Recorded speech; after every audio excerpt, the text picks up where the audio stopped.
ਸਤਿ ਸ਼੍ਰੀ ਅਕਾਲ। ਤੁਸੀਂ ਜੁੜੇ ਹੋਏ ਹੋ ਪੰਜਾਬੀ ਰੇਡੀਓ USA ਦੇ ਨਾਲ ਤੇ ਮੈਂ ਹਾਂ ਪ੍ਰਵੀਨ ਸ਼ਰਮਾ ਲੈ ਕੇ ਹਾਜ਼ਰ ਹਾਂ ਪ੍ਰੋਗਰਾਮ ਖਬਰ ਤੇ ਨਜ਼ਰ। ਖਬਰ ਤੇ ਨਜ਼ਰ ਪ੍ਰੋਗਰਾਮ ਦੇ ਵਿੱਚ ਕਈ ਅਹਿਮ ਤੇ ਕਈ ਖਾਸ ਖਬਰਾਂ ਨੂੰ ਲੈ ਕੇ ਚਰਚਾ ਕਰਨ ਦੇ ਲਈ ਜੁੜ ਚੁੱਕੇ ਨੇ ਮਿੰਟੂ ਗੁਰਸਰਗਾ ਜੀ। ਮਿੰਟੂ ਸਤਿ ਸ਼੍ਰੀ ਅਕਾਲ, ਸਵਾਗਤ ਹੈ ਜੀ ਪੰਜਾਬੀ ਰੇਡੀਓ USA ਤੇ। ਸ਼ੁਕਰੀਆ ਜੀ ਸਾਰਿਆਂ ਨੂੰ, ਸਤਿ ਸ੍ਰੀ ਅਕਾਲ ਜੀ। ਅੱਗੇ ਵਧਣ ਤੋਂ ਪਹਿਲਾਂ ਧੰਨਵਾਦ ਕਰਦੇ ਚੱਲੀਏ ਸਪਾਂਸਰਸ ਦਾ ਜਿਹੜੇ ਜ਼ਰੀਆ ਬਣਦੇ ਨੇ ਇਹਨਾਂ ਪ੍ਰੋਗਰਾਮਾਂ ਨੂੰ ਤੁਹਾਡੇ ਤੱਕ ਪਹੁੰਚਾਉਣ ਦੇ ਲਈ। ਖਾਲਸਾ ਇੰਸ਼ੋਰੈਂਸ ਏਜੰਸੀ ਵਾਲੇ, ਜਿਨ੍ਹਾਂ ਤੋਂ ਤੁਸੀਂ ਹਰ ਤਰੀਕੇ ਦੀ ਇੰਸ਼ੋਰੈਂਸ ਲੈ ਸਕਦੇ ਹੋ। ਇੰਸ਼ੋਰੈਂਸ ਬਾਰੇ ਪਤਾ ਕਰਨ ਦੇ ਲਈ ਇਹਨਾਂ ਦਾ ਨੰਬਰ ਹੈ 408-272-2500। ਇਹ 1992 ਤੋਂ ਲਗਾਤਾਰ ਇੰਸ਼ੋਰੈਂਸ ਬਿਜ਼ਨਸ ਦੇ ਵਿੱਚ ਸ਼ਾਨਦਾਰ ਸੇਵਾਵਾਂ ਦੇ ਰਹੇ ਨੇ ਤੇ ਅਮਰੀਕਾ ਭਰ ਦੇ ਵਿੱਚ ਇੰਸ਼ੋਰੈਂਸ ਕਰਦੇ ਨੇ। ਓਬਾਮਾ ਕੇਅਰ, ਮੈਡੀਕੇਅਰ ਜਾਂ ਫਿਰ ਕਵਰਡ ਕੈਲੀਫੋਰਨੀਆ ਬਾਬਤ ਪਾਲਿਸੀ ਕਰਵਾਉਣ ਦੇ ਲਈ, ਸਲਾਹ ਲੈਣ ਦੇ ਲਈ ਅੱਜ ਹੀ ਕਾਲ ਕਰੋ 408-272-2500 ਤੇ। ਟਰਕੀਅਨ ਇਮੀਗ੍ਰੇਸ਼ਨ ਲਾ ਫਰਮ ਵਾਲੇ ਜੇ ਟਰਕੀਅਨ ਟੋਰਨੀ ਟਰਕੀਅਨ ਦੇ ਨਾਲ ਤੁਸੀਂ US ਇਮੀਗ੍ਰੇਸ਼ਨ ਬਾਬਤ ਕੋਈ ਵੀ ਸਲਾਹ ਕਰਨੀ ਹੈ, ਕੋਈ ਵੀ ਸਵਾਲ ਪੁੱਛਣਾ ਤੇ ਇਹਨਾਂ ਦਾ ਨੰਬਰ ਹੈ 415-909-0503। Jaswinder Singh, Nachhattar Kaur Nagra Roswell, Charan Singh Sukhwinder Dhaliwal Arizona, Krishan Dhanota Yuba City, Baljinder Singh Nijjar Woodland, Paramjit ਕੌਰੰਗੀ Vacaville, Pritpal Singh Sidhu Fresno, JN leave ਵਾਲੇ ਟਰੱਕ ਵਾਸ਼ ਕਰਦੇ ਨੇ, ਆਇਲ ਚੇਂਜ ਕਰਦੇ ਨੇ, ਏਅਰ ਬ੍ਰੇਕਾਂ ਦਾ ਕੰਮ ਤਸੱਲੀ ਬਖਸ਼ ਕਰਵਾ ਸਕਦੇ ਹੋ। ਨਵੇਂ ਪੁਰਾਣੇ ਟਾਇਰ ਵੀ ਇਹਨਾਂ ਤੋਂ ਮਿਲਦੇ ਨੇ। ਲੋਕੇਸ਼ਨ ਸੈਂਟਾਨੀਲਾ ਦੀ ਨਿੰਮਾ ਸੋਤਾ ਦੇ ਨਾਲ ਗੱਲ ਕੀਤੀ ਜਾ ਸਕਦੀ ਹੈ 209-277-0113 ਤੇ ਇੰਟਰਲਿਊਬ ਟਰੱਕ ਸਟਾਪ ਵਾਲੇ। ਇਹਨਾਂ ਸਾਰੇ ਹੀ ਸਪਾਂਸਰਸ ਦਾ ਬਹੁਤ ਬਹੁਤ ਧੰਨਵਾਦ। ਤੇ ਜੇਕਰ ਤੁਸੀਂ ਵੀ ਪੰਜਾਬੀ ਰੇਡੀਓ USA ਦੇ ਇਹਨਾਂ ਪ੍ਰੋਗਰਾਮਾਂ ਨੂੰ ਸਪਾਂਸਰ ਕਰਨਾ ਚਾਹੁੰਦੇ ਹੋ ਤਾਂ ਸਟੂਡੀਓ ਦਾ ਨੰਬਰ ਹੈ 408-272-5200। ਅੱਜ ਦਾ ਖਬਰ ਤੇ ਨਜ਼ਰ ਪ੍ਰੋਗਰਾਮ ਸਾਲ 2024 ਦੀ 19 ਅਕਤੂਬਰ ਦਾ ਪ੍ਰੋਗਰਾਮ ਹੈ ਤੇ ਦਿਨ ਅੱਜ ਸ਼ਨੀਵਾਰ ਹੈ। ਖਬਰਾਂ ਦੀ ਸ਼ੁਰੂਆਤ ਮਿੰਟੂ ਜੀ ਆਪਾਂ ਕਰੀਏ ਪੰਜਾਬ ਸਰਕਾਰ ਤੋਂ। ਝੋਨੇ ਦੀ ਖਰੀਦ ਦੇ ਮਾਮਲੇ ਤੇ ਸਰਕਾਰ ਪਛੜ ਰਹੀ ਹੈ ਜੀ। ਅੱਜ ਦੇਖੋ, ਕੱਲ ਵੀ ਆਪਾਂ ਗੱਲ ਕਰ ਰਹੇ ਸੀਗੇ ਕਿ ਕਿਸਾਨ ਆਗੂ ਧਰਨਾ ਲਾਉਣ ਜਾ ਰਹੇ ਸੀਗੇ ਤੇ ਫਿਰ ਉਹਨਾਂ ਨੂੰ ਹਾਊਸ ਅਰੈਸਟ ਕਰ ਲਿਆ। ਉਹਦਾ ਸਾਰਾ ਜੇ ਤੁਸੀਂ ਦੇਖੋਗੇ ਤਾਂ 17 ਵਿਧਾਇਕਾਂ ਸਮੇਤ, ਮੇਰੇ ਖਿਆਲ ਦੇ ਨਾਲ ਨਹੀਂ, 17 ਵਿਧਾਇਕ ਤੇ 6 ਮੰਤਰੀਆਂ ਸਮੇਤ ਕਈ ਆਗੂਆਂ ਦੇ ਘਰੇ ਉਗਰਾਹਾਂ ਵਾਲਿਆਂ ਨੇ ਹੱਲਾ ਬੋਲਿਆ ਕਿ ਆਓ। ਉਹਨਾਂ ਨੇ ਵੀ ਉਹਨਾਂ ਦੇ ਘਰਾਂ ਦੇ ਮੂਹਰੇ ਮੋਰਚੇ ਲਾ ਰੱਖੇ ਆ। ਉਹ ਕਾਰਨ ਇੱਕੋ ਹੀ ਹੈ ਸਰ, ਕੁੱਲ ਆਮਦ ਜਿਹੜੀ ਸੀਗੀ, ਜੇ ਆਪਾਂ ਦੇਖੀਏ 18 ਦੀ ਸ਼ਾਮ ਤੱਕ ਸਰ, ਇੱਥੇ ਪੰਜਾਬ ਦੇ ਵਿੱਚ ਮੰਡੀਆਂ ਦੀ ਆਮਦ ਜਿਹੜੀ ਸੀਗੀ, ਮੈਂ ਰਿਪੀਟ ਕਰ ਦਿੰਦਾ ਕਿ ਇਹ 18 ਤੱਕ ਦਾ ਅੰਕੜਾ ਸੀਗਾ ਜੀ। ਤਾਂ ਉਹ ਅੰਕੜਾ ਜੇ ਤੁਸੀਂ ਦੇਖੋਗੇ ਤੇ 15,64,709 ਮੀਟ੍ਰਿਕ ਟਨ ਬਣਦਾ ਹੈ ਜੀ। ਉਹਦੇ ਚੋਂ ਜਿਹੜੀ ਕੁੱਲ ਖਰੀਦ ਹੋਈ ਆ, ਇਹ ਹੁੰਦੀ ਆਮਦ ਕਿ ਮੰਡੀ 'ਚ ਫਸਲ ਕਿੰਨੀ ਆ ਚੁੱਕੀ ਹੈ। ਜਿਹੜਾ ਮੈਂ ਤੁਹਾਨੂੰ ਫੇਰ ਰਿਪੀਟ ਕਰਕੇ ਦੱਸ ਦਿੰਦਾ, 15,64,709 ਮੀਟ੍ਰਿਕ ਟਨ ਝੋਨਾ ਆ ਗਿਆ। ਖਰੀਦਿਆ ਕਿੰਨਾ ਗਿਆ? 13,06,818। ਮਤਲਬ ਕਿ ਲਗਭਗ ਜੇ ਆਪਾਂ ਦੇਖੀਏ ਤਾਂ ਖਰੀਦ ਜਿਹੜੀ ਆ ਉਹ 13 ਲੱਖ ਤੇ 6801 ਜੀ 6,801 ਮੀਟ੍ਰਿਕ ਟਨ। ਹੁਣ ਉਹਦੇ ਚ ਜਿਹੜੀ ਸਰਕਾਰੀ ਖਰੀਦ ਆ ਉਹ ਹੀ ਜ਼ਿਆਦਾ ਹੋਈ ਆ, ਲਗਭਗ 13,57,000 ਮੀਟ੍ਰਿਕ ਟਨ ਦੇ ਕਰੀਬ। ਪਰ ਹੁਣ ਜਿਹੜੀ ਲਿਫਟਿੰਗ ਹੋਈ ਆ, ਆਮਦ ਕਿੰਨੀ ਹੋਈ? ਆਪਾਂ ਲਾ ਲਿਆ ਕਿ 15 ਲੱਖ ਮੀਟ੍ਰਿਕ ਟਨ ਤੋਂ ਵੱਧ ਹੋ ਗਈ। ਖਰੀਦ ਕਿੰਨੀ ਹੋ ਗਈ? 13 ਲੱਖ ਮੀਟ੍ਰਿਕ ਟਨ ਤੋਂ ਵੱਧ ਹੋ ਗਈ। ਪਰ ਲਿਫਟਿੰਗ ਕਿੰਨੀ ਹੋਈ ਹੈ?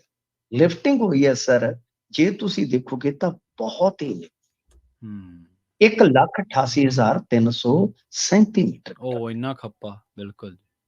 ਹਾਂਜੀ, ਤਾਂ ਹੁਣ ਜਿਹੜਾ ਸਪੇਸ ਹੈ ਮੰਡੀਆਂ ਦਾ ਉਹ ਖਾਲੀ ਨਹੀਂ ਹੋਏਗਾ। ਇਹਦਾ ਮਤਲਬ ਹੈ ਕਿ ਜਿਹੜਾ ਝੋਨਾ ਹੁਣ ਆਮਦ ਕਰੇਗਾ ਇਸ ਤੋਂ ਬਾਅਦ, ਉੱਥੇ ਸਪੇਸ ਦੀ ਝੋਨਾ ਖਰੀਦ, ਚੁਕਾਈ ਤੇ ਗਾਂ ਲਵਾਈ ਸ਼ੈਲਰਾਂ 'ਚ, ਉਹ ਤਾਂ ਇੱਕ ਵੱਖਰਾ ਵਿਸ਼ਾ ਹੈ।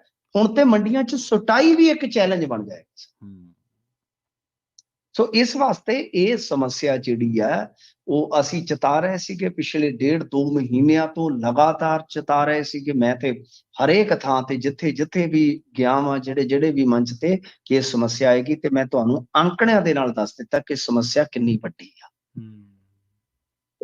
ਮੇਰੇ ਦੋਸਤ ਏਜੰਸੀਆਂ 'ਚ ਕੰਮ ਕਰਦੇ ਨੇ ਜੋ ਇੱਥੇ ਖਰੀਦਦੀਆਂ ਨੇ, ਤੇ ਉਹ ਬੈਠੇ ਸੀਗੇ, ਅਸੀਂ ਉਹ ਦੱਸ ਰਹੇ ਸੀਗੇ, ਕਹਿੰਦੇ ਕਿ ਆਪਣਾ ਜਿਵੇਂ ਏਰੀਆ ਯਾਨੀ ਜਿੱਥੇ ਹਾਈਬ੍ਰਿਡ ਝੋਨਾ ਜ਼ਿਆਦਾ ਆਉਂਦਾ ਹੈ, ਇੱਥੇ ਚੱਲ ਜਾਂਦਾ ਕੰਮ, ਕਿਉਂਕਿ ਇੱਕ ਤੇ ਖੇਤੀ ਮੰਤਰੀ ਇੱਥੋਂ ਦਾ ਹੈ, ਫਿਰ ਸ਼ੈਲਰ ਮਾਲਕ ਜਿਹੜੇ ਆ ਉਹਨਾਂ ਦੀ ਗੁੱਡਵਿਲ ਕਹਿ ਲਓ ਕਿ ਹੈਗੀ ਆ ਪੁਰਾਣੇ ਸਮੇਂ ਤੋਂ, ਕਹਿੰਦੇ ਅਸੀਂ ਐਗਰੀਮੈਂਟ ਕਰਵਾ ਲੈ, ਅਸੀਂ ਤੇ ਇੱਥੇ ਜਿਵੇਂ ਸਾਡੀ ਲੋਕਲ ਮੰਡੀ, ਕਹਿੰਦੇ ਕੋਈ ਸਮੱਸਿਆ ਨਹੀਂ ਆਉਣ ਦੇਣੀ। ਕਿਸਾਨ ਆਗੂ ਵੀ ਸਾਡੇ ਨਾਲ ਸੈੱਟ ਨੇ, ਸੈੱਟ ਤੋਂ ਭਾਵ ਕਿ ਉਹ ਸਾਰੇ ਆਪਣੇ ਪਿੰਡਾਂ ਦੇ ਆ, ਤੇ ਮਤਲਬ ਕਿ ਸਾਰੇ ਇੱਕ ਦੂਜੇ ਦੇ ਸਹਿਯੋਗ ਨਾਲ ਕਿ ਆਪਾਂ ਕੋਈ ਸਮੱਸਿਆ ਨਾ ਆਉਣ ਦਈਏ ਤੇ ਚੱਲ ਜਾਓ। ਪਰ ਓਵਰਆਲ ਕਹਿੰਦੇ ਕਿ ਇਹ ਸਮੱਸਿਆ ਰਹੇਗੀ। ਤਾਂ ਉਹਦੇ ਕਾਰਨ ਆ ਕਿਉਂਕਿ ਜਿਹੜੇ ਰਾਈਸ ਮਿਲ ਮਾਲਕ ਆ, ਉਹਨਾਂ ਨੇ ਪਿਛਲੇ ਸਾਲ ਦਾ ਹੀ ਰੌਲਾ ਪਾਇਆ ਸੀਗਾ ਕਿ ਜਿਹੜੀ ਛੜਾਈ ਹੋ ਚੁੱਕੀ ਆ, ਉਹ ਚੌਲ ਨਹੀਂ ਚੁੱਕਿਆ ਜਾ ਰਿਹਾ।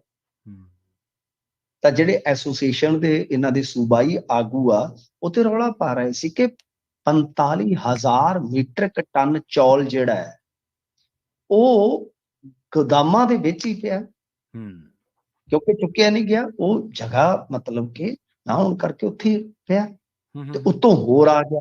ਤਾਂ ਹੁਣ ਸਮੱਸਿਆ ਜਿਹੜੀ ਆ ਉਹ ਵੱਡੀ ਦੀ ਵੱਡੀ ਰਹੀ ਆ। ਤਾਂ ਖੰਨਾ ਮੰਡੀ ਜਿਹੜੀ ਆ ਕੱਲ ਤੱਕ ਸ਼ਾਇਦ ਬੰਦ ਸੀਗੀ। ਆੜਤੀ ਜਿਹੜੀ ਜਥੇਬੰਦੀ ਆ ਉਹ ਵੀ ਦੋ ਫਾੜ ਹੈ, ਯਾਨੀ ਇੱਕ ਧਿਰ ਹੋਰ ਹੈ, ਇੱਕ ਧਿਰ ਹੋਰ ਹੈ। ਇੱਕ ਕੰਮ ਕਰਦੀ ਆ, ਖਰੀਦ ਦੇ ਵਿੱਚ ਸਹਿਯੋਗ ਕਰਦੀ ਆ, ਪਰ ਇੱਕ ਧਿਰ ਹਾਲੇ ਵੀ ਵਿਟਰੀ ਆ।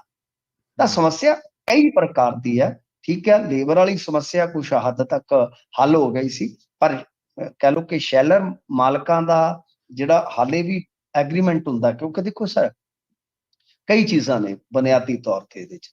ਅੱਗੇ ਕੀ ਸੀਗਾ ਕਿ ਲਿਮਟ ਹੋ ਜਾਂਦੀ ਸੀਗੀ ਸ਼ੈਲਰਾਂ ਤੇ, ਉਹ ਸਰਕਾਰ ਲਿਮਟ ਨਹੀਂ ਕਰਦੀ, ਮਤਲਬ ਕਿ ਉਹਨੂੰ ਝੋਨਾ ਅਲਾਟ ਨਹੀਂ ਕਰਦੀ ਜਿਹਨੇ ਲੋਨ ਲਿਆ। ਉਹਦਾ ਕਾਰਨ ਕੀ ਹੈ ਕਿ ਸ਼ੈਲਰ ਮਾਲਕ ਠੱਗੀ ਮਾਰ ਜਾਂਦਾ ਕੋਈ, ਤਾਂ ਜਿਹੜੀ ਪ੍ਰਾਪਰਟੀ ਆ ਉਹ ਤਾਂ ਬੈਂਕ ਦੇ ਕੋਲ ਗਹਿਣੇ ਪਈ ਆ, ਸਰਕਾਰ ਕਿੱਥੇ ਜਾਵੇ?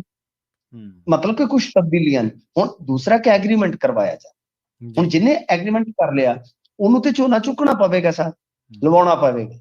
ਹੁਣ ਬਹੁਤ ਸਾਰੇ ਸ਼ੈਲਰ ਮਾਲਕ ਹੈ ਜਿਹੜੇ ਹਾਲੇ ਤੱਕ ਤੁਸੀਂ ਹਿਸਾਬ ਲਾ ਲਓ, ਅੱਜ ਬਈ ਲਗਭਗ ਅਕਤੂਬਰ ਜਿਹੜਾ ਹੈ ਉਹ ਹੁਣ ਅੱਧ ਤੋਂ ਵੀ 5-6 ਦਿਨ ਅੱਗੇ ਆ ਗਿਆ।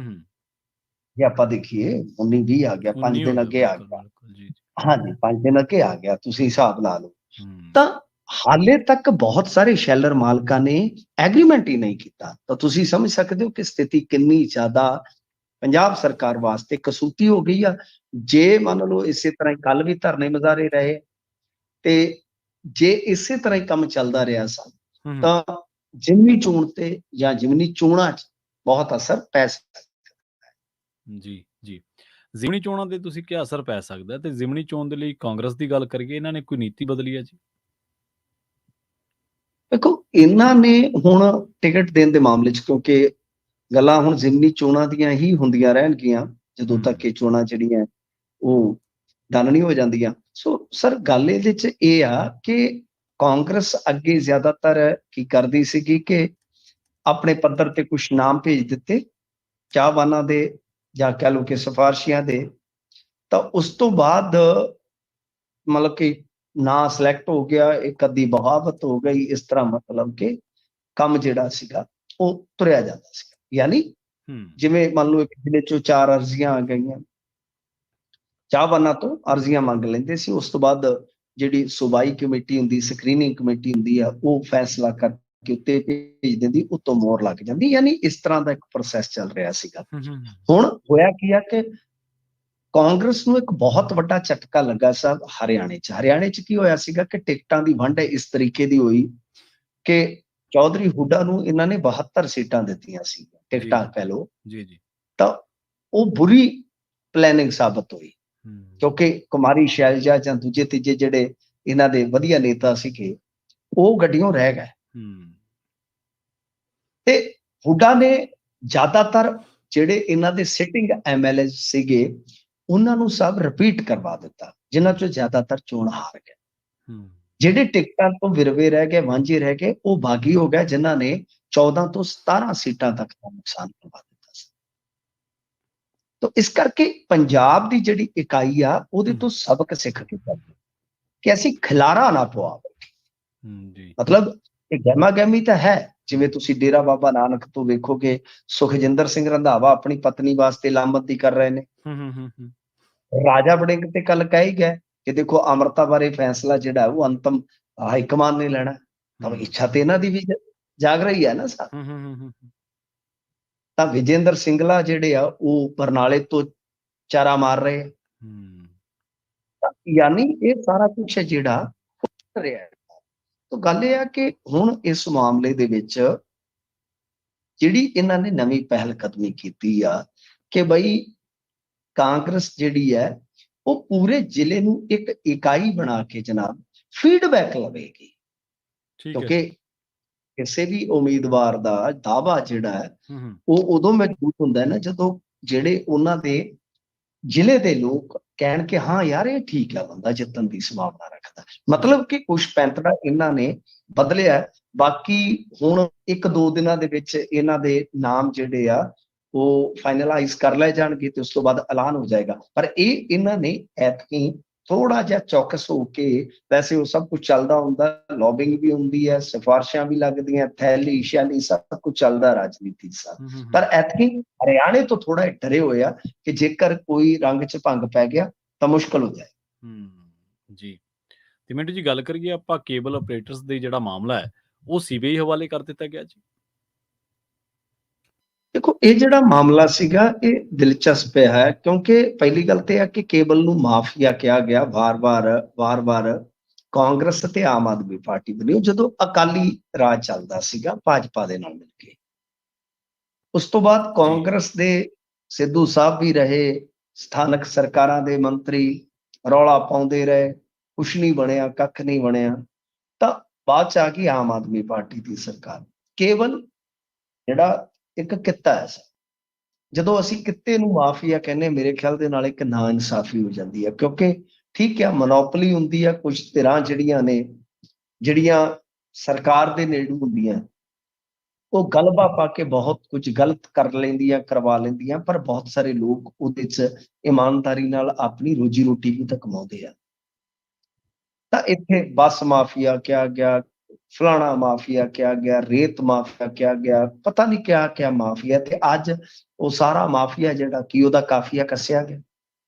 ਹੁਣ ਇਹਦੇ ਤੇ ਆ ਜਾਓ ਬਈ ਕੇਬਲ ਆਪਰੇਟਰਾਂ ਦਾ ਜਿਹੜਾ ਮਾਮਲਾ, ਇਹਦੇ 'ਚ ਇੱਕ ਅੰਗਦ ਦੱਤਾ ਨਾਮ ਦਾ ਵਿਅਕਤੀ ਸੀਗਾ ਜਲੰਧਰ ਦਾ। ਉਹਦੇ ਖਿਲਾਫ 25 ਅਪ੍ਰੈਲ 22 ਨੂੰ ਜਲੰਧਰ ਦੇ ਨਿਊ ਬਾਰਾਦਰੀ ਪੁਲਿਸ ਥਾਣੇ ਦੇ ਵਿੱਚ ਇੱਕ ਮਾਮਲਾ ਦਰਜ ਕੀਤਾ ਗਿਆ ਸੀਗਾ 379/406 ਦਾ। ਤੇ ਪੁਲਿਸ 2.5 ਸਾਲ ਤੋਂ ਇਸ ਮਾਮਲੇ 'ਚ ਜਾਂਚ ਹੀ ਕਰੀ ਤੁਰੀ ਆਉਂਦੀ ਆ, ਜਾਂਚ ਹੀ ਕਰੀ ਤੁਰੀ। ਉਹ ਫਿਰ ਚਲਾ ਗਿਆ ਸੀਗਾ ਹਾਈ ਕੋਰਟ ਦੇ ਵਿੱਚ ਜੀ। ਮਾਮਲਾ ਜੁੜਿਆ ਸੀਗਾ ਕੇਬਲ। ਹੁਣ ਤੁਸੀਂ ਦੇਖੋ ਸਰਕਾਰ ਬਣਦੀ ਹੈ ਜਨਾਬ ਮਾਰਚ ਦੇ ਵਿੱਚ। ਹਾਂਜੀ ਮਾਰਚ ਦੇ ਵਿੱਚ 25 ਅਪ੍ਰੈਲ ਨੂੰ ਇਹ ਕੰਮ ਸ਼ੁਰੂ ਹੋ ਜਾਂਦਾ। ਜਿਵੇਂ ਪਟਿਆਲੇ 'ਚ ਤਾਂ ਸਰ ਸਿਰ ਪਾੜੇ ਗਏ, 2-3 ਵਿਧਾਇਕ ਰਲ ਕੇ ਮੋਨੋਪੋਲੀ ਹਾਸਲ ਕਰ ਰਹੇ ਸਨ। ਮੈਂ ਖੁਦ ਪਟਿਆਲੇ ਗਿਆ ਸੀਗਾ ਪਿਛਲੇ ਸਾਲ, ਕੋਈ ਕੰਮ ਸੀਗਾ ਸਾਡਾ ਇਹਨਾਂ ਦਿਨਾਂ 'ਚ ਅਕਤੂਬਰ ਦੇ ਵਿੱਚ। ਸਭ ਉੱਥੇ ਬਹੁਤ ਰੌਲਾ ਪੈ ਰਿਹਾ ਸੀ। 2-3 ਵਿਧਾਇਕਾਂ ਦਾ ਸ਼ਰੇਆਮ, ਕਿਉਂਕਿ ਮੈਂ ਜਿਹੜੇ ਕੰਮ ਗਿਆ ਸੀ ਉਹ ਹੈ ਵੀ ਕੋਰਟ ਕਚਹਿਰੀ ਨਾਲ ਹੀ ਜੁੜਿਆ ਸੀ ਜੀ। ਤਾਂ ਉੱਥੇ ਲੋਕ ਗੱਲਾਂ ਕਰ ਰਹੇ ਸੀ ਮੂੰਹ ਨੂੰ ਕਿ ਬਈ ਦੂਜਿਆਂ ਤੋਂ ਕੰਮ ਖੋਣ ਵਾਸਤੇ 2-3 ਵਿਧਾਇਕ ਜਿਹੜੇ ਆਸੇ ਪਾਸੇ ਉਹਦੇ ਆ ਪਟਿਆਲੇ ਏਰੀਏ ਦੇ, ਉਹ ਇੱਥੇ ਗੁੰਡਿਆਂ ਵਾਂਗੂ ਕੰਮ ਕਰ। ਤਾਂ ਗੱਲ ਇਹ ਆ ਕਿ ਉਹ ਸਭ ਕੁਝ ਪਟਿਆਲੇ 'ਚ ਵੀ ਆ। ਕੁੱਲ ਮਿਲਾ ਕੇ 50 FIR ਜਿਹੜੀਆਂ ਸੀਗੀਆਂ ਉਹ ਇਸ ਤਰ੍ਹਾਂ ਦੀਆਂ ਦਰਜ ਹੋਈਆਂ। ਕਿਸੇ ਤੇ ਚੋਰੀ ਦੀ ਕਰਵਾ ਦਿੱਤੀ, ਕਿਸੇ ਤੇ ਚਕਾਰੀ ਦੀ ਕਰਵਾ ਦਿੱਤੀ, ਵਗੈਰਾ ਵਗੈਰਾ ਜੀ। ਹੁਣ ਜਦੋਂ ਹਾਈ ਕੋਰਟ 'ਚ ਮਾਮਲਾ ਗਿਆ, ਹਾਈ ਕੋਰਟ ਨੇ ਕਿਹਾ ਕਿ 2.5 ਸਾਲ ਤੁਹਾਨੂੰ ਜਾਂਚ ਪੜਤਾਲ ਤੇ ਲੱਗੇ। 379 ਦਾ ਕੇਸ ਤੇ ਮਾਮੂਲੀ ਹੁੰਦਾ ਨਾ ਜੀ। ਮੰਨ ਲਓ ਤੁਸੀਂ ਕਿਸੇ ਦਾ ਸਾਈਕਲ ਉੱਥੇ ਖਲੋਤਾ ਪਾਇਆ ਤੇ ਤੁਸੀਂ ਦਿੱਤੀ ਲੱਤ ਤੇ ਲੈ ਗਏ, ਅਗਲੇ ਨੂੰ ਦੱਸਿਆ ਨਹੀਂ, ਉਹ ਪੱਠੇ ਪੜ੍ਹਦੇ ਤੇ ਵੇਖਿਆ ਸਾਈਕਲ ਕਿੱਥੇ ਆ, ਤੇ ਉਹ ਭੱਜਾ ਗਿਆ ਥਾਣੇ, ਉਹਨੇ ਰਪਟ ਲਿਖਾਤੀ। ਤੇ ਬਾਅਦ 'ਚ ਪਤਾ ਲੱਗਿਆ ਕਿ ਚਾਚੇ ਦਾ ਮੁੰਡਾ ਬਿਨਾਂ ਦੱਸੇ ਤੋਂ ਲੈ ਗਿਆ ਸੀ। ਇਹ ਤੇ ਕੇਸ ਆ 379 ਦਾ ਜੀ। ਚੋਰੀ ਦਾ ਕੇਸ ਇਸ ਤਰ੍ਹਾਂ ਦਾ 379। ਤਾਂ ਹੁਣ 379 ਦਾ 2.5 ਸਾਲ ਮੁਕੱਦਮਾ ਹੀ ਪੈਂਡਿੰਗ ਪਿਆ ਰਹੇ, ਤਾਂ ਅਗਲਾ ਤਾਂ ਬੰਨਤਾ ਨਾ। ਤੁਸੀਂ ਉਹਦੇ ਘਰੇ ਜਾਓਗੇ, ਗਾਏ ਬਗਾਏ ਕਿੱਥੇ ਆਵਾਂ, ਥਾਣੇ ਆ, ਥਾਣੇ ਹੋ ਜਾ ਸਾਹਿਬ, ਆ ਦੁਸ਼ਵਾਰੀ ਹੁੰਦੀ ਆ ਜੀ। ਤਾਂ ਗੱਲ ਇਹ ਆ ਕਿ ਫਿਰ ਹਾਈ ਕੋਰਟ ਨੇ ਕਿਹਾ ਕਿ ਇਸ ਤਰ੍ਹਾਂ ਦੇ ਕਿੰਨੇ ਮੁਕੱਦਮੇ ਆ, 50 ਦੇ ਕਰੀਬ ਮੁਕੱਦਮੇ ਬਣੇ ਜਿਨ੍ਹਾਂ ਦੇ ਵਿੱਚ FIR ਕੱਟ ਕੇ ਉਹਨਾਂ ਨੂੰ ਲਮਕਾ ਰੱਖਿਆ ਸੀ। ਤੇ ਜ਼ਿਆਦਾਤਰ ਨੇ ਕਿਹਾ ਕਿ ਸਾਹਿਬ ਕੰਮਕਾਰ ਨਾਲ ਜੁੜੇ ਆ, ਬਸ ਕੰਮਕਾਰ ਨੂੰ ਖੋਣ ਵਾਸਤੇ ਪਰਚੇ ਕਰਵਾ ਦਿੱਤੇ। ਤਾਂ ਫਿਰ ਹਾਈ ਕੋਰਟ ਨੇ ਆਖਿਆ ਕਿ ਜਦੋਂ ਸਾਰੇ ਕੰਮ ਦੇ ਵਿੱਚ ਇਹ ਜਨਾਬ ਹੋਰੀ ਤੇ ਰਲੇ ਹੋਏ ਆ, ਕਿਤੇ ਚੱਲ ਹੀ ਇਸ ਤਰੀਕੇ ਨਾਲ ਰਹੇ, ਫਿਰ ਇਹ ਜਾਂਚ ਕੀ ਕਰਨਗੇ, ਖੇ ਦੀ ਮਿੱਟੀ। ਫਿਰ ਉਹਨਾਂ ਨੇ ਚੁੱਕ ਕੇ ਤੇ ਇਹ ਜਾਂਚ ਜਿਹੜੀ ਆ CBI ਦੇ ਹਵਾਲੇ ਕਰ ਦਿੱਤੀ ਆ। ਮਤਲਬ ਕਿ ਜਿਸ ਨੂੰ ਇਹ ਕੇਬਲ ਮਾਫੀਆ ਕਹਿੰਦੇ ਸੀ, ਉਹਦੀ ਜਾਂਚ ਪੜਤਾਲ ਵੀ ਕਰਨ ਦੇ ਕਾਬਲ ਸਿੱਧ ਨਹੀਂ ਹੋਏ ਤੇ ਉਹ ਜਾਂਚ ਪੜਤਾਲ ਹੁਣ ਸੈਂਟਰਲ ਏਜੰਸੀ ਕਰੇਗੀ। ਜੀ, ਤੇ ਆਰਥਿਕ ਸਲਾਹਕਾਰ ਦੀਆਂ ਸਲਾਹਾਂ ਤੇ ਕਹਿੰਦੇ ਸਰਕਾਰ ਚੁੱਪ ਹੀ ਵੱਟ ਗਈ ਜੀ।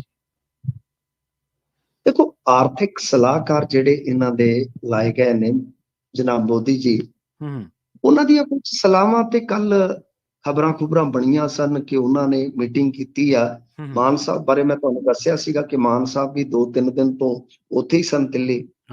ਤੇ ਕੁਝ ਗੱਲਾਂ ਉਹਨਾਂ ਦੀਆਂ ਅੱਛੀਆਂ ਵੀ ਨੇ ਕਿ ਜਿੱਦਾਂ ਜਿਹੜੇ ਪੈਨਸ਼ਨਰ ਨੇ, ਜਿਵੇਂ ਗਵਰਨਮੈਂਟ ਤੋਂ ਪੈਨਸ਼ਨ ਲੈਂਦੇ ਆ, ਕਿ ਬਈ ਉਹ ਬੈਂਕ ਵਾਲੇ ਜਿਹੜੇ ਆ ਉਹ ਚੰਗੀ ਤਰ੍ਹਾਂ KYC ਵਗੈਰਾ ਜਿਹੜੀ ਅੱਜ ਕੱਲ ਹੁੰਦੀ ਆ, ਵੈਰੀਫਿਕੇਸ਼ਨ ਹੁੰਦੀ ਆ, ਕਿ ਬਈ ਇਹ ਕਰਨ। ਚਲੋ ਕੋਈ ਵਧੀਆ ਗੱਲ ਹੀ ਕਵਾਂਗੇ ਆਪਾਂ, ਵਧੀਆ ਗੱਲ ਹੈ ਕਿ ਕੋਈ ਅਯੋਗ ਜਾਂ ਕੋਈ ਮੁਰਦਾ ਜਾਂ ਕੋਈ ਇੱਧਰ ਉੱਧਰ ਦਾ ਪੈਨਸ਼ਨ ਨਾ ਲੈ। ਪਰ ਕੁਝ ਗੱਲਾਂ ਸੀਗੀਆਂ, ਜਿਵੇਂ ਪਲਾਟਾਂ ਦੀ ਖਰੀਦੋ ਫਰੋਖਤ ਤੇ ਕਹਿੰਦੇ ਸੀ ਕਿ ਟੈਕਸ ਲਾ ਦਿਓ, ਆੜਤਾਂ ਤੇ GST ਲਾ ਦਿਓ ਵਗੈਰਾ ਵਗੈਰਾ। ਤੇ ਸਭ ਤੋਂ ਵੱਡੀ ਗੱਲ ਹੈ ਕਿ ਜੋ ਬਿਜਲੀ ਸਬਸਿਡੀ ਆ ਕਿ ਉਹ ਦਿੱਲੀ ਦੇ ਬਰੋਬਰ ਕਰ ਦਿਓ, 200 ਯੂਨਿਟ 300 ਯੂਨਿਟ ਕਿਉਂ ਦਿੱਤੀ ਜਾ ਰਹੀ ਆ। ਹੁਣ ਸਰਕਾਰ ਵਾਸਤੇ ਸਭ ਇਹ ਸਾਰੀਆਂ ਚੀਜ਼ਾਂ ਨੇ। ਮੈਂ ਇੱਕ ਨਿੱਕਾ ਜਿਹਾ ਤੁਹਾਨੂੰ ਉਦਾਹਰਣ ਦੇਣਾ, ਮਿਸਾਲ ਦੇਣਾ।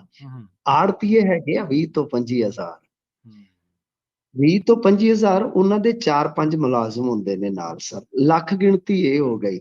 ਤੇ ਹਰੇਕ ਆੜਤੀਏ ਦਾ ਐਵਰੇਜ ਤੁਸੀਂ 100 ਫਾਰਮਰ ਲਾ ਲਓ। ਜੀ ਜੀ, 100 ਘਰ ਤੇ ਲੱਗਾ ਹੁੰਦਾ ਨਾ ਐਵਰੇਜ। ਤੇ ਉਹਨਾਂ ਘਰਾਂ ਦੀਆਂ ਵਿਚਲੀਆਂ ਵੋਟਾਂ ਗਿਣ ਲਓ ਤੁਸੀਂ। ਸਰ, ਆੜਤੀਆ ਬਹੁਤ ਵੱਡਾ ਇਨਫਲੂਐਂਸਰ ਹੁੰਦਾ ਹੈ ਵੋਟਾਂ 'ਚ। ਠੀਕ ਹੈ ਨਾ ਜੀ, ਕਿਉਂਕਿ ਫਾਰਮਰ ਹੈ, ਛੋਟਾ ਹੈ, ਮੋਟਾ ਹੈ, ਤਾਂ ਉਹ ਬਹੁਤ ਹੱਦ ਤੱਕ ਕਹਿ ਲਓ ਕਿ ਉਹਨਾਂ ਲੋਕਾਂ 'ਚੋਂ ਬਹੁਤ ਸਾਰੇ ਲੋਕਾਂ ਨੂੰ ਪ੍ਰਭਾਵਿਤ ਕਰਨ ਦੇ ਸਮਰੱਥ ਹੁੰਦਾ।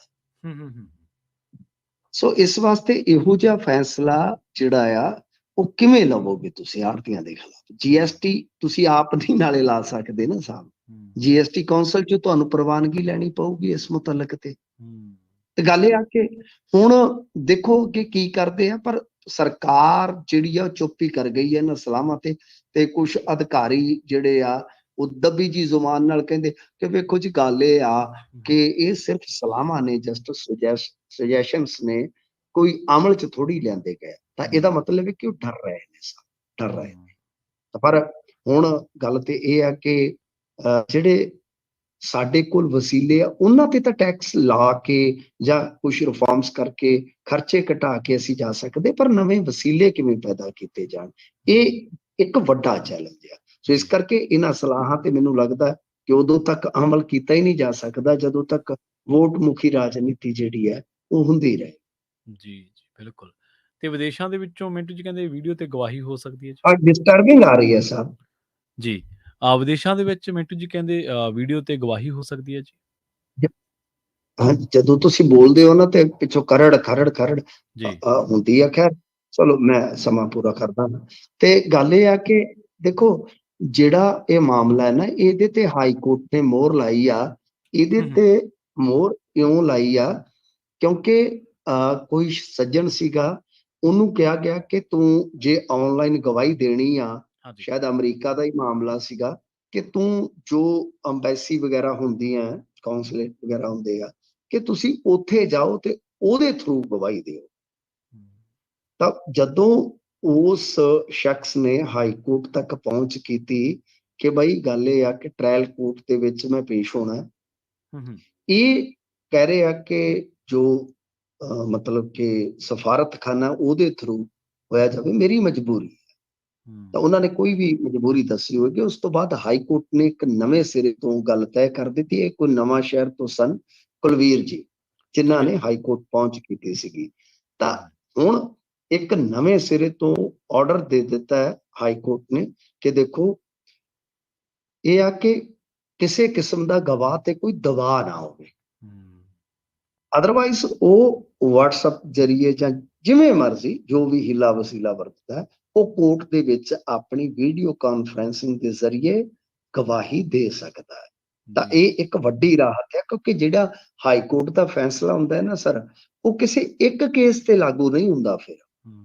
ਫਿਰ ਉਹ ਸਭਨਾਂ ਤੇ ਲਾਗੂ ਹੁੰਦਾ ਹੈ। ਮਿਸਾਲ ਬਣ ਇੱਥੇ ਜਾਂਦਾ। ਬਹੁਤ ਸਾਰੇ NRI ਆ, ਬਹੁਤ ਸਾਰੇ NRI ਐਸੇ ਆ ਜਿਨ੍ਹਾਂ ਦਾ ਮੁਕੱਦਮਾ ਚੱਲਦਾ ਇੱਧਰ, ਮੁਕੱਦਮੇਬਾਜ਼ੀ ਜਿਹੜੀ ਹੈ ਉਹ ਚੱਲਦੀ ਆ ਉਹਨਾਂ ਦੀ। ਤਾਂ ਇਹ ਸਾਰਿਆਂ ਤੇ ਹੀ ਫਿਰ ਲਾਗੂ ਹੋ ਜਾਂਦਾ ਹੈ ਹਾਈ ਕੋਰਟ ਦਾ ਫੈਸਲਾ। Punjab and Haryana high court ਆਪਾਂ ਕਹਿੰਦੇ ਆ, ਤਾਂ ਹਾਈ ਕੋਰਟ ਦੇ ਫੈਸਲੇ ਫਿਰ ਜਿਹੜੇ ਆ ਉਹ ਇਸ ਤਰ੍ਹਾਂ ਹਰੇਕ ਗਰਾਊਂਡ ਤੇ ਕਹਿ ਲਓ ਕਿ ਲਾਗੂ ਹੋ ਜਾਂਦੇ ਜਦੋਂ ਇਸ ਤਰ੍ਹਾਂ ਦਾ ਕੋਈ ਬਣਦਾ ਹੈ। ਤਾਂ ਹਾਂ, ਇਹਦੇ ਵਿੱਚ ਇਹ ਆ ਕਿ ਜੇ ਕੋਈ ਗਵਾਹ, ਇਹਨਾਂ ਨੇ ਜਿਹੜਾ ਕਿਹਾ ਕਿ ਦੇਖੋ ਵੀਡੀਓ ਕਾਨਫਰੰਸਿੰਗ ਨਿਯਮਾਂ ਦੇ ਤਹਿਤ ਜੇ ਕੋਈ ਗਵਾਹ ਵਿਦੇਸ਼ 'ਚ ਰਹਿ ਰਿਹਾ ਹੈ ਤਾਂ ਉਸਨੂੰ ਆਪਣਾ ਬਿਆਨ ਦਰਜ ਕਰਵਾਉਣ ਲਈ ਸਫਾਰਤਖਾਨੇ ਦੇ ਮਾਧਿਅਮ ਰਾਹੀਂ ਉਪਸਥਿਤ ਹੋਣਾ ਇਹ ਜ਼ਰੂਰੀ ਆ, ਹਾਜ਼ਰ ਹੋਣਾ ਜ਼ਰੂਰੀ ਹੈ। ਪਰ ਹਾਈ ਕੋਰਟ ਨੇ ਕਿਹਾ ਕਿ ਗੱਲ ਇਹ ਆ ਕਿ ਇੱਕ ਮਤ ਜਿਹੜਾ ਸਾਡਾ ਮੰਤਵ ਹੈ ਉਹ ਨਿਆਂ ਦੇ ਵਿੱਚ ਮਦਦ ਕਰਨਾ ਹੁੰਦਾ ਤੇ ਬਦਲੇ ਦੇ ਵਿੱਚ ਜ਼ਿਆਦਾ ਤੋਂ ਜ਼ਿਆਦਾ ਮਤਲਬ ਕਿ ਜੋ ਉਚਿਤ ਹੁੰਦਾ ਹੈ ਕਿ